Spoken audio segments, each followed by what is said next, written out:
Poor little Cinderella.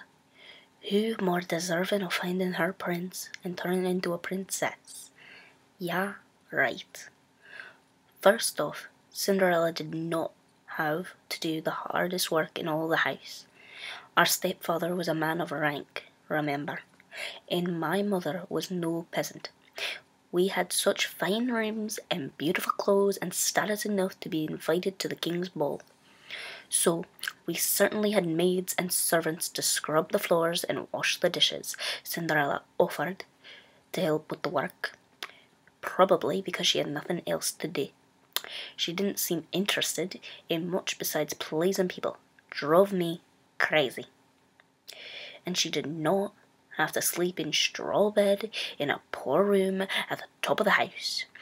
Think her father would have put up with that? Certainly not. She had a good bedroom, just like the rest of us. The story goes that my sister and I were proud. True enough. What's wrong with that?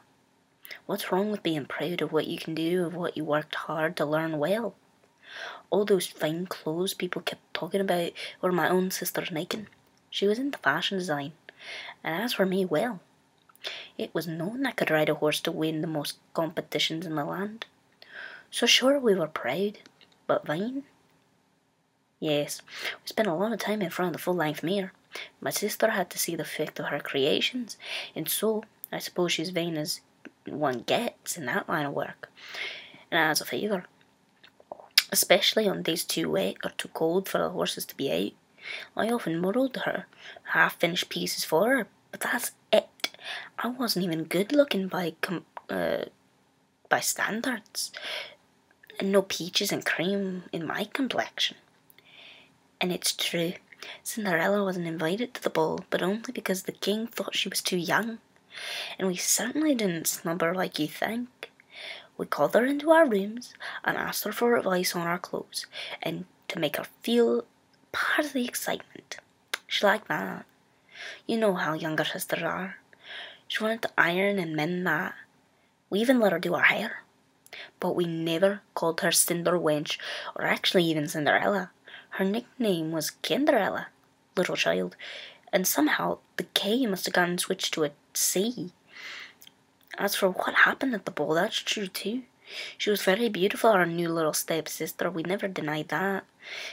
And when beauty and wealth came together, most people fell over themselves like asses. Those at the ball were no different than them. Appearance is everything. My sister was stunned by Cinderella's gown, and she gawked it through. But out of professional interest, not jealousy as most people think. I wasn't jealous either. I just wanted to ride in one of those impressive silver stallions she came with. And as for that bit about the yellow dress, the story goes that Cinderella asked my sister if she could borrow it to wear to the next ball, and my sister said no way. Well, I don't know, that might have happened, I wasn't there. That yellow dress is one of her favourites, one of the first dresses she made. But I think that if my sister had said no, she would have offered another instead. Then again, Cinderella's tone can be so sweet and self-efficating sometimes. I can imagine my sister saying no out of sheer irritation and leaving it at that. The rest of the story is pretty much accurate.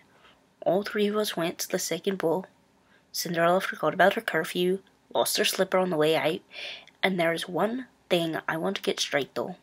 I did not try on the glass slipper. Quite apart from the fact I didn't want to marry the prince, or anyone at all actually. A glass slipper. You've got to be kidding. That'd be worse than wearing high heels.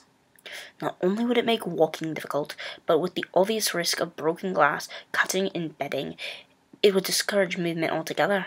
No, thank you. But, as I said to Cinderella, if the shoe fits, wear it. And we all live happily ever after.